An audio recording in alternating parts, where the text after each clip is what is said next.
spring bull buying season is just around the corner, and it's time for cow-calf producers to begin thinking about which bulls will move their operation to the next level of success. Welcome to this edition of the Beef Roundtable. I'm Dr. Ron Lemonager, Beef Extension Specialist of Purdue University in West Lafayette, Indiana. The Beef Roundtable is recorded live and edited to fit the time constraints of the program. The programs are available at the Beef Magazine website, youtube.com, as well as www.beefroundtable.com. And I'm Burt Rutherford, Senior Editor of Beef Magazine in Amarillo, Texas. Our first guest for today's Beef Roundtable is Dr. Tom Field.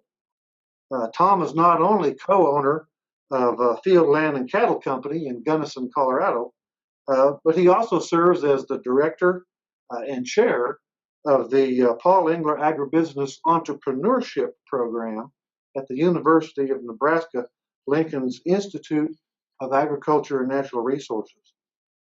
Prior to accepting the chair there at the Paul Engler position, Tom was a professor in the Department of Animal Sciences at Colorado State University, and more recently served as executive director of producer education with the National Cattlemen's Beef Association. And our second guest is Dr. Connee Quinn from Chadron, Nebraska. Connie's been involved in beef production most of her life. She was raised on a farm and ranch in western Nebraska and took an early interest in the family operation.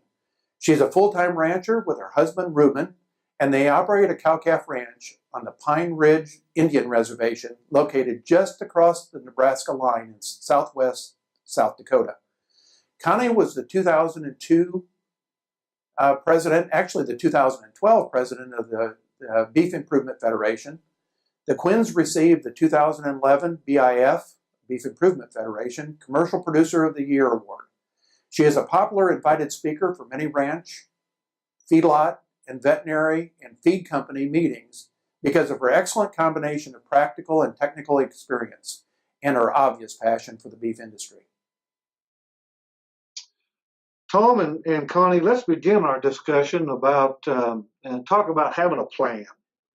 When we're selecting a new herd sire, how important is it for cow-calf producers to have a business plan that includes a long-term breeding plan?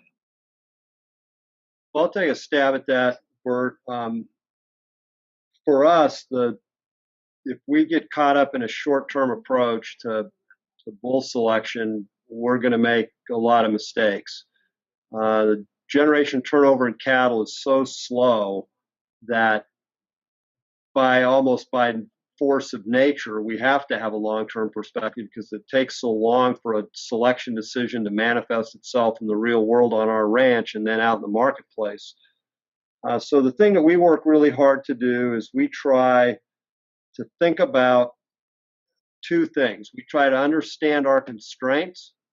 The ranch environment that we live in and work in is a fantastic environment, but it has lots of constraints. And so we have to be wise enough to listen to those constraints. Those include things about precipitation. We're 12 to 14 inch kind of country, pretty thin soils, a lot of rock. Most of our production of forage occurs in a fairly short window of time. And we've got some labor constraints. And then we try to focus on market targets that make sense for us, that give us the best opportunity to create sufficient cash flow and wealth so that we can, over time, transfer the asset of the land and the legacy to the next generation. So that's the approach we take on the selection side. I think that you've said that very well, Tom, that it's monumental, the selection of a bull. When I was working out away from the ranch and a lot of people wondered what we did and how we did, they said, don't you get really nervous when you sell your calves? And I said, no, it's all over by then. You get really nervous when you select your bull because it has such long range, long-term impact on our production cycle. And the other thing is if you keep your heifers, it's so important to know everything we can about that bull because sometimes you won't live long enough to come out of a mistake like that. And so that's another reason to have a really good plan in place, taking into account everything that Tom has talked about with the environment. We're in an environment with 12 to 14 inches rainfall, tough country. We sell replacement heifers. All those things have to go into that initial mind talk that you have with yourself when you select a bull. We often think about the calf crop at weaning or at yearling time, but both of you have kind of touched on this. But how important is bull selection in terms of the future cow herd? Okay, and you talked about generation interval, Tom. And Connee, you mentioned that you might not live long enough to be able to make a correction to a mistake. So, it's the decisions we make today on the bulls that we buy or we select for an AI program or whatever, your future cow herd is really kind of at stake here.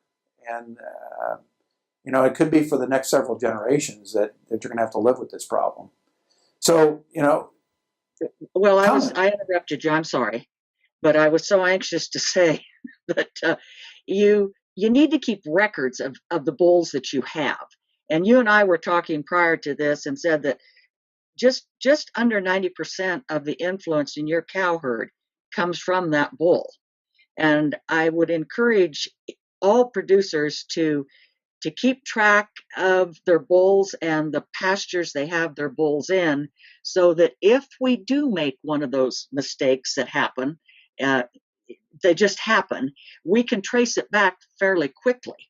But if you don't know your pastures, we keep a pretty extensive record of the pastures we put bulls in, and we can tell within reason who sires are replacement heifers, so that we keep track of that through our bull selection.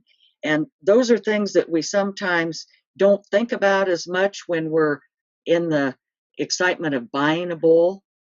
That's maybe the easiest thing that we do when we get him home. We need to keep track of some of these other things. Do you buy half brothers, or in the case of Tom, I know Connee, in your case, you guys kind of raise your own bulls. Okay, you're natural sire bulls. Do you try to keep groups of bulls that are highly related to each other? Okay, so that you get a more uniform calf crop, or do you find just really good bulls with maybe different family pedigrees?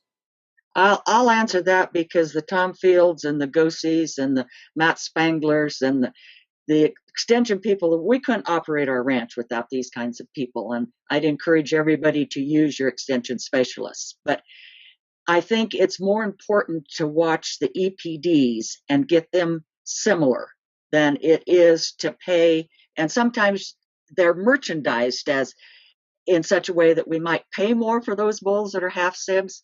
But those individuals that I mentioned taught me to keep track of the EPDs and make sure that those are in a uniform, that they're uniform in our selection. That's what I'm trying to say. Tom, what do you think about that? Well, I agree with Connee, absolutely. And one thing I've learned watching Connee and other really elite producers like her, there's so much value that comes in genetics when you're intentional about what you're doing. And Connee and her family have done a great job over the years. They pay attention to the data, and they keep track of it, and they use the data to advantage, and that's operating with what we call operating with intent. One of the things that we are very aware of in our environment is the selection pressure that we put on any trait outside of reproduction is going to come from the bull. Our environment is tough enough that by the time we replace cows for age, cows that are a little late bred, cows that are open, cows that might have had an injury, cows that for one reason or another have something that doesn't quite work out right, a bad udder, whatever, I don't have any opportunities left to put pressure on those cows that does us much good. So the bulls have to sort of carry the day. And I'll be honest, based on some really interesting conversation that I had with Patsy Houghton at Heartland Cattle Company when we were out in San Diego. Patsy's really concerned. She developed so many heifers for people around the country, thousands and thousands of heifers over the course of her company's life. And she's starting to worry about these sort of latent recessives that sit in, and you see these sort of suboptimal levels of fertility occurring in these closely bred groups of cattle. So we're probably the opposite. We're like Connee, we track those EPDs really carefully, but I work pretty hard not to stack stuff too closely, because the last thing I need is some unforeseen inbreeding depression of any type that overwhelms that female's ability to handle the really cruddy environment we ask her to operate in. Yeah, I totally agree with that too, because our resources, forage is our base, and we've got to match up genetics to it in order to come out of there with a calf that the feed yard wants. And I think that all is done through EPDs.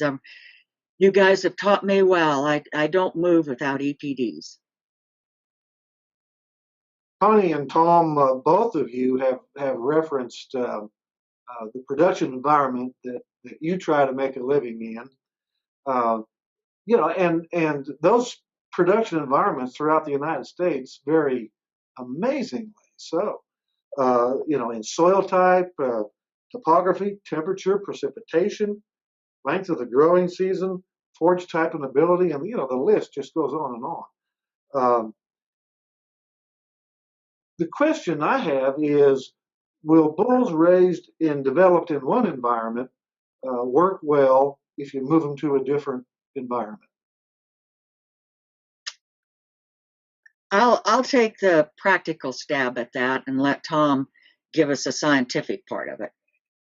We bought bulls from Iowa and done very well. They were pretty fat when they got here, but that's the point when they got here. You need, if you're going to buy bulls out of your physical area by many miles, to get them on the ranch at least 60 days before you're going to use them. And so many people neglect that and don't understand. Very simplistically, the bull produces semen in a train car, and each one of those cars is semen. And if we have an adverse effect, like moving him from Iowa to the reservation here, or if the trip, there's so many things that can interrupt that sperm production, and we don't know it. And so in order to be able to have a bull that is ready to go out and work like we want him to, he needs to be there 60 days before you put him out, and he needs to be gradually acclimated to the environment that Tom and I both have talked about today. And so that's one of the main things I wanted to say on that, as practical speaking. Tom, what's your scientific background on that? Well, this is one where I wish that we had one of the really classic animal breeders in the country sitting here to try to effectively explain issues about how genes and environments interact. But suffice it to say that even, for example, in comparing crossbreeding systems, we'll find that crossing systems may rank one way in a particular environment. Let's just call it the cow nirvana, all kinds of rainfall, great forage,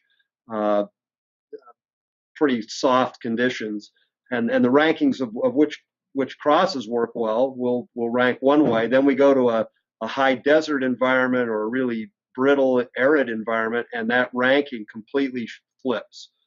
So I think in buying bulls, I think there are a couple of things. One, always buy bulls from people you trust. That's first and foremost, because you got to count on the data. I mean, for us, if I can guarantee with our supplier, if he tells me a chicken can outrun a horse, I'm betting on the chicken.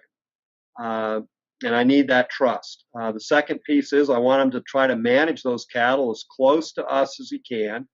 But then I also know that commercial guys, we all talk about, we want to have these bulls that are forage grown and adapted to tough country. And then we go to a sale, and if a bull isn't fat, we won't buy him.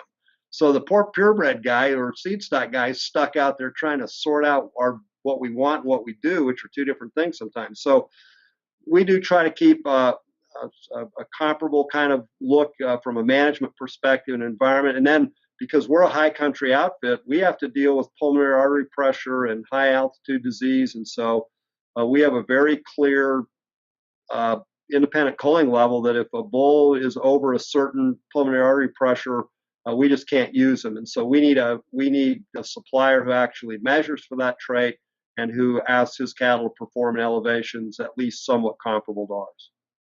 And Tom, just to add to that for our listeners, your ranch is, I don't know, I think you said, 4,500 elevation or 5,000, and it goes up to 10, and so that whole brisket disease, that, pulmonary issues, becomes a real issue.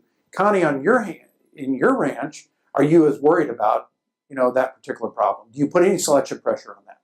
No, I don't, but I really keep track of the data because we have had we retain ownership, and we've had a few of our steers exhibit that phenomenon in the feed yard. So I think it's a high altitude problem, but I think there's more to go with it than that. Don't you, Tom? Excuse me. Yeah, there's clearly some evidence that there are some cardiac challenges, and quite frankly, we've asked cattle to get more and more productive. We've asked them to their metabolism runs at a speed I think quite a bit higher than perhaps what my grandfather's cattle would have done, because we've asked more and more of individual animals, and sooner or later you test the physiology, and I suspect just as in people, the heart is one of those sort of control points, and it's the same challenge that the ski industry faces of trying to keep folks who come to ski from low elevations, trying to keep them healthy when they get to altitude so that they don't suffer some of the same challenges that we see happen with cattle. I think a point that we might want to make here is we need to know everything we can about our cattle. We have the luxury, it's not really a luxury, but it's into our system that we retain ownership.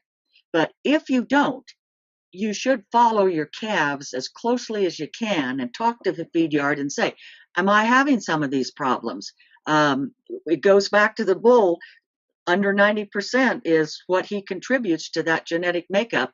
And so many of these things that we need to look at, we can't if we don't know what happens to our calf crop. Well said.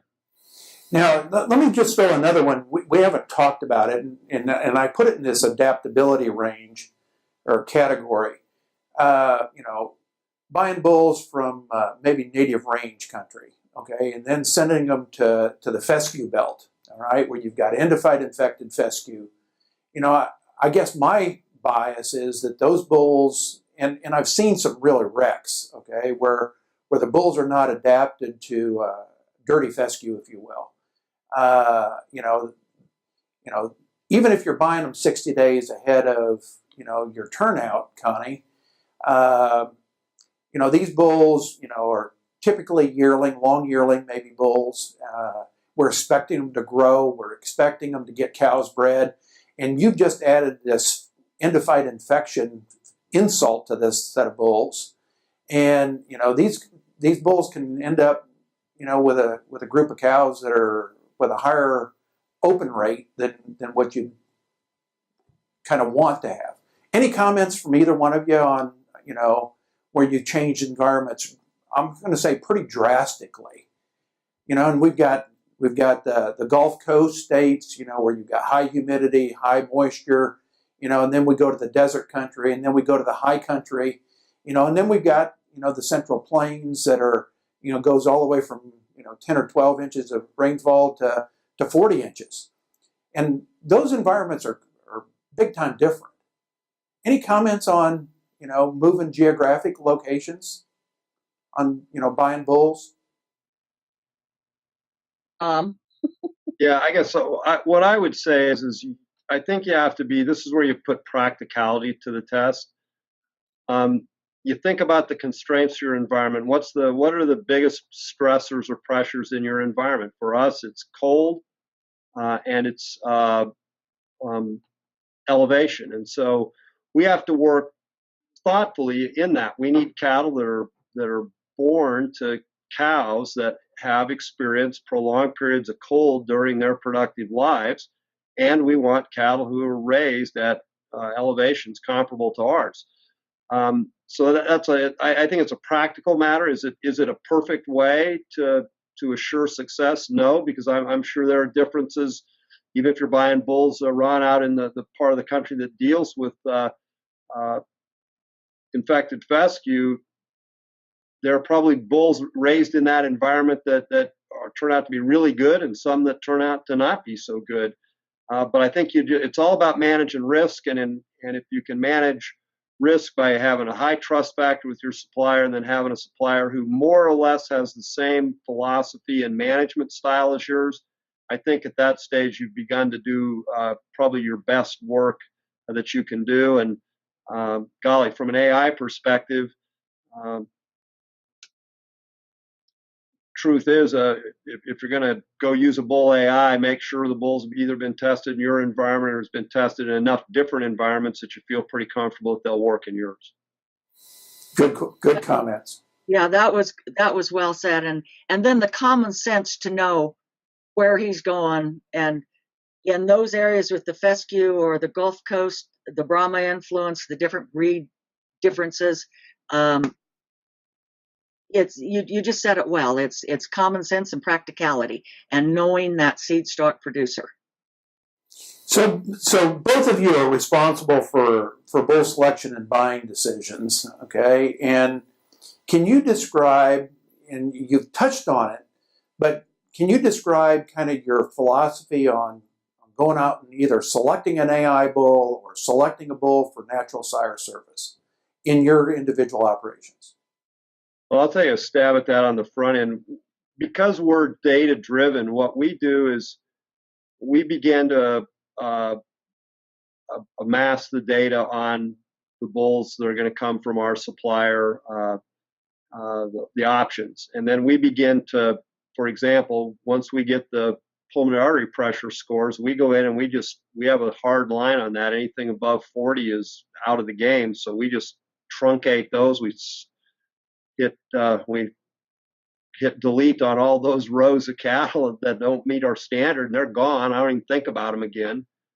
And then we've got a set of parameters on key traits that we think are important to our business, and we look to just over time sorting through that data, get down to, by the time we get to sale day, we've got somewhere between, depending on how many bulls we need that year, 20, 25 head that we're really interested in. We will have seen them at least once before the sale, so we can look for feet and leg issues, all the stuff.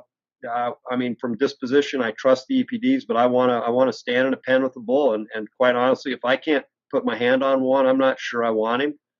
And it's mostly because I'm not very fast anymore.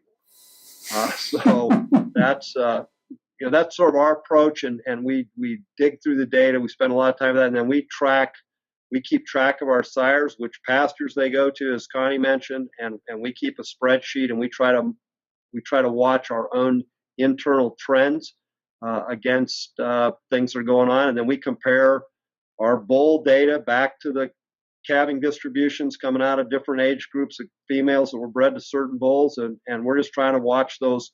In truth, the cow's going to tell us whether the bull is any good or not, and her calf. So that's our approach. Connee, I'm sure Connee is got probably a lot more sophisticated system than we do. We're a little simple at our place. Oh, simplicity is the best, Tom. You did it. You said it very well. I'd made some notes. Reliability for that seed stock producer is just table stakes, and then predictability that his bulls do what he says they do. But there's one other thing, and your bull supplier does this, because I could tell from your comments, is accessibility. You've got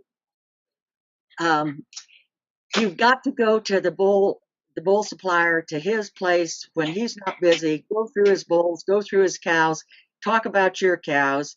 And a lot of people, when I was out and about a lot, used to say, well, come see my bulls. And I'd say, no, you've got to come see my cows first. It's that kind of accessibility that you have got to have. And If they're not accessible, then I don't think we need to do business with them. And I have quit buying some AI semen because I called the bull owner and they didn't have time to talk to me. And that's lack of accessibility, because I go through these things. I'm obsessive, really, Tom. But your first thing that I perked my ears up about when you said it was I hit delete. And I do some of it, but you can't see this, but I've got my little graph paper and I list my bulls and I go back and forth. And then when you're standing in the serving line at the cattlemen's meeting, you say, what kind of cattle do you have? Oh, okay.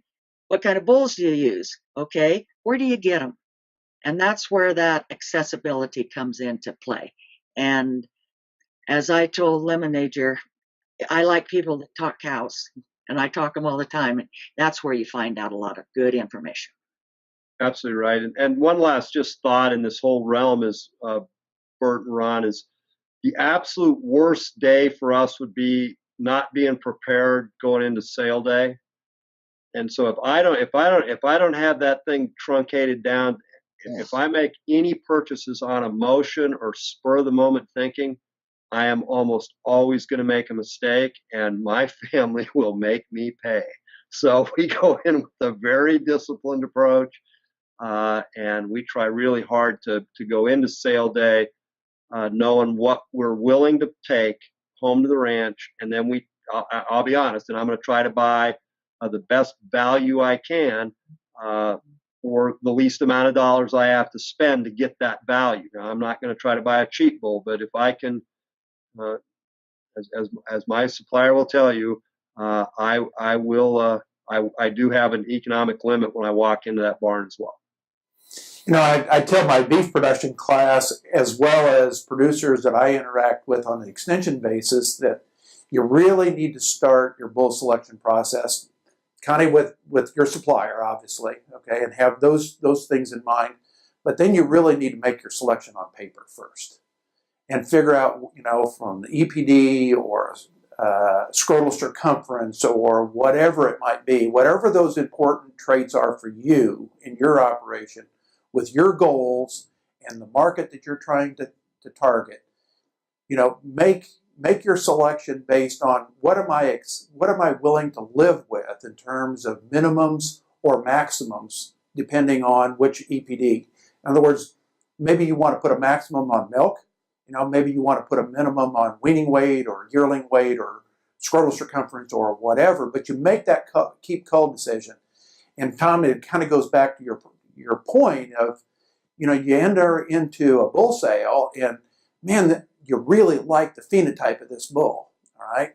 And if you haven't done your homework, you know, you might, on emotion, buy that bull, and it may take you genetically in the wrong direction, okay, for whatever the important traits are. And I like to think of it in terms of, you know, what are my weaknesses in my cow herd? And think about, okay, those are the things that I need to put maybe a little bit more selection pressure on. And those traits that I'm really pretty good based on my cow herd records, you know, maybe I can just maintain those. And so maybe I don't have to swing for the fence on every trait that's economically important, because I may already have some of those. React to that. I'm going to say for sure you're on the exact right track. If somebody gave, I think either Tom or I'm talking for you now, Tom. So you've been on long enough. My kind of friend. Okay. If they gave us a bull, if somebody came down the road and gave us a bull, I don't think either one of us would take it. And I used to drive a lot in my other life, and I'd think, if I could only know one thing about a bull, what would it be? And Ivan got after me and he said, why do you waste your time? But I think we need to prioritize what is really important to us. So if I really like in this bull that they're going to give me, I would have to know, first off, calving ease direct, and then scrotal circumference. And then I might see what I thought. But there are bulls that if you don't know your EPDs, don't even look at them. That's a pretty strong statement, but it's true. Don't even look at them. Yeah, I wouldn't want to buy a bull blind without any data.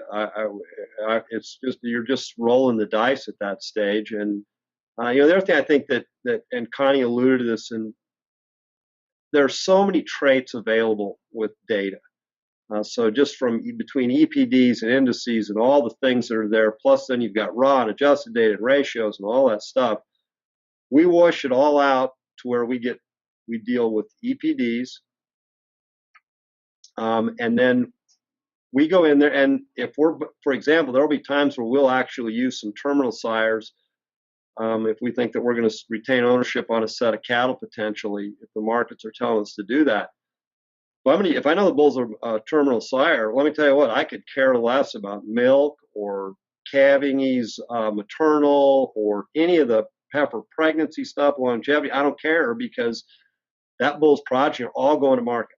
None of them are going to stick around and have to prove themselves as a reproductive contributor in our environment. So I think that's another thing for folks to do, is if they can kind of whittle through the data, get to the things that matter most to them, that really do move them towards their goals. And then literally the best thing about that when you have criteria, you go down through that spreadsheet, you start deleting ones off. You have to have the discipline to say, look, they didn't meet the spec, they're out, and it's, you have to have a little bit of a brutal approach to holding hard lines on performance. But I think when we do that, we do a lot better. Now, we certainly look at the cattle. We want cattle that are sound.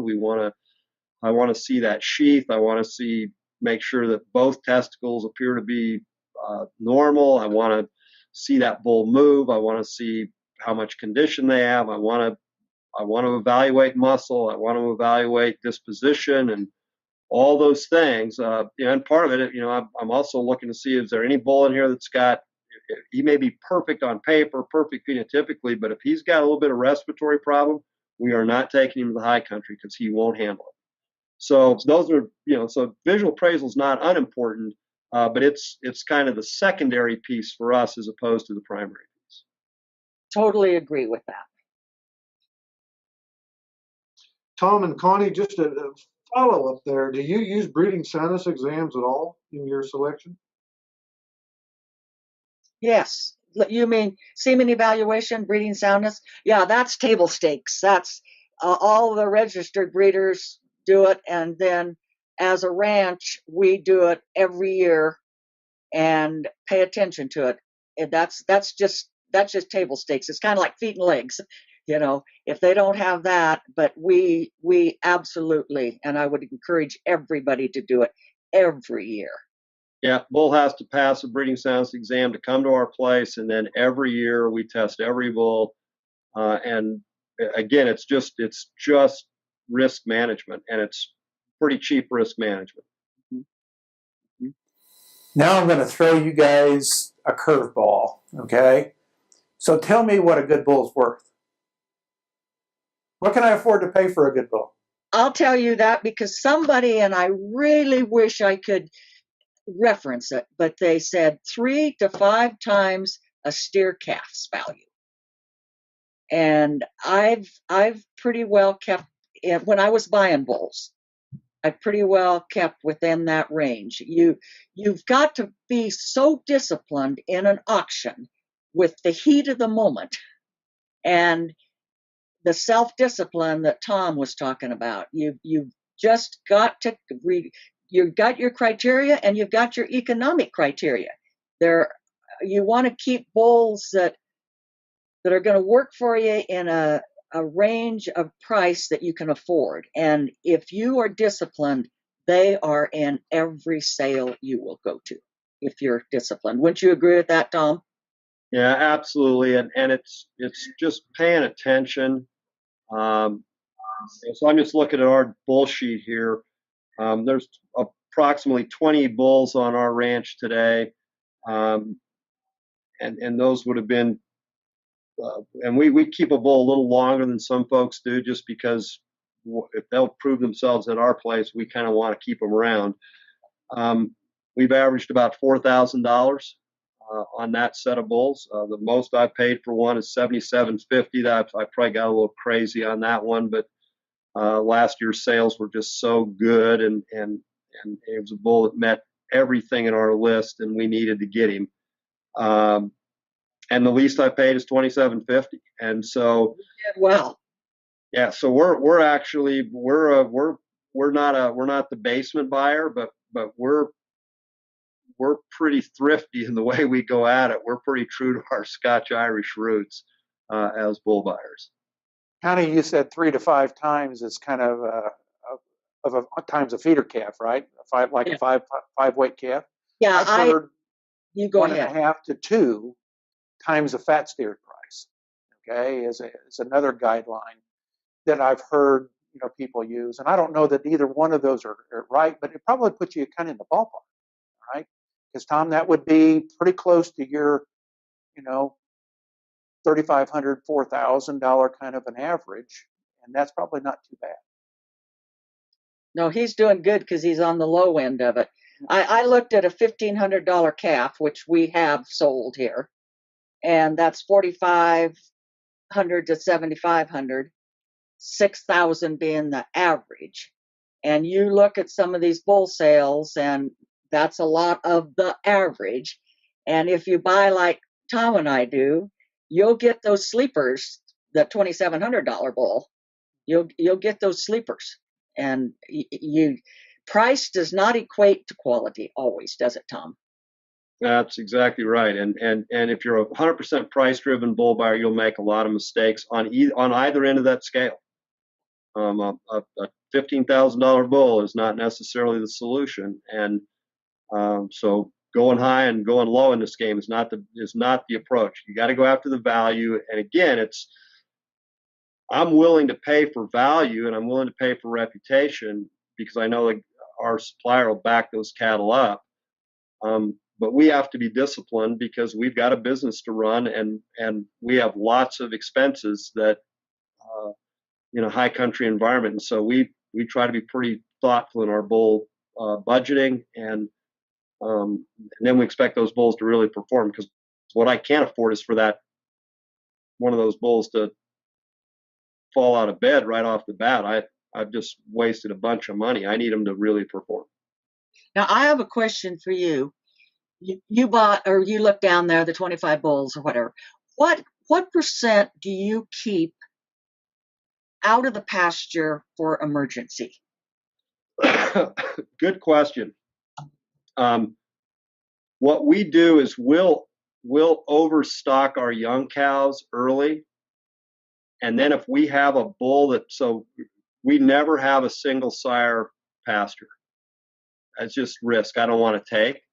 So I'll overstock my young cows with a little more bull power in the first 21 to 30 days, and then if we get a bull that gets herd out with the mature cows or whatever, then what we'll do is we'll slide that bull power out of the heifers, because quite frankly, if she hadn't bred in 30 days at our place as a heifer, she's not staying. So we pull the bulls, and if the bulls are in good shape, then they'll go on, and bulls coming off our second calf heifer. So that's how we do it. I really don't leave bulls standing around unworking. I'd rather have all the bulls out working and then be able to move a bull from one group to another, where I've maybe overstocked my bulls a little bit.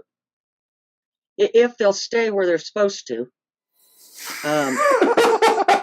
We have trouble with them if they used to be in pasture B, and then we had to take them to pasture A, they go back to pasture B.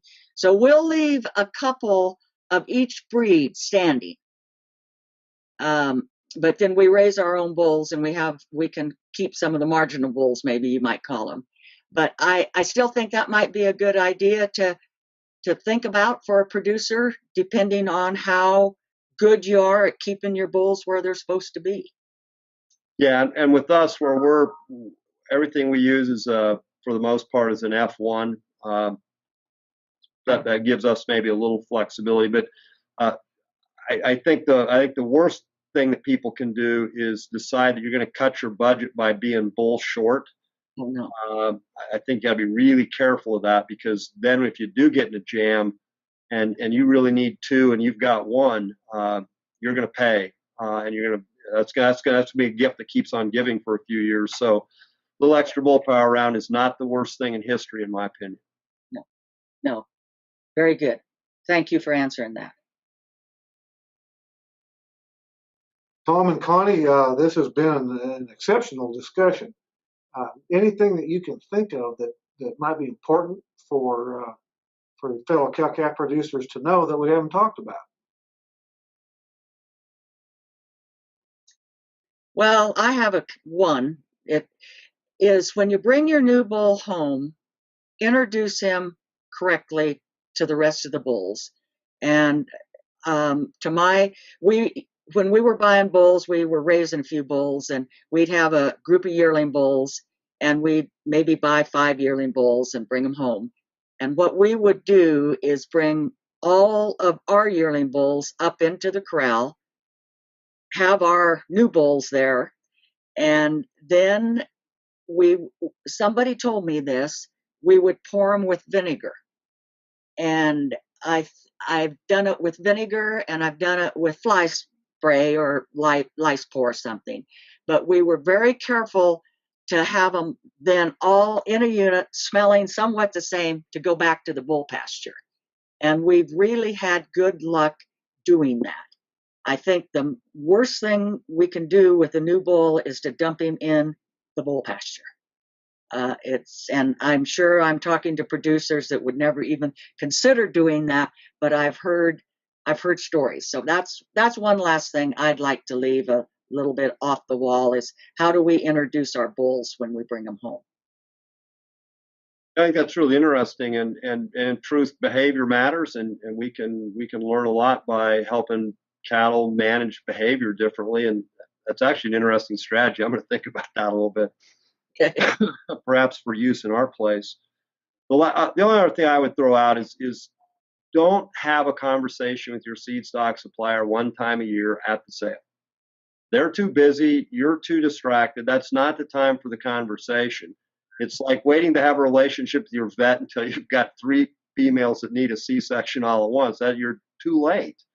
Have an ongoing conversation, develop a relationship, and quite frankly, if your seed stock supplier doesn't want to have a relationship, find a new seed stock supplier. Accessibility. Yep, having them accessible just matters so much, and golly, we're spending good money with them, and serious money, and so service to sale is a pretty important piece of this whole picture. And I was thinking today, as I sat down here, I'm 90 days from turnout. I better get started. So producers, make it a priority to start early, make it a study, put it down on paper.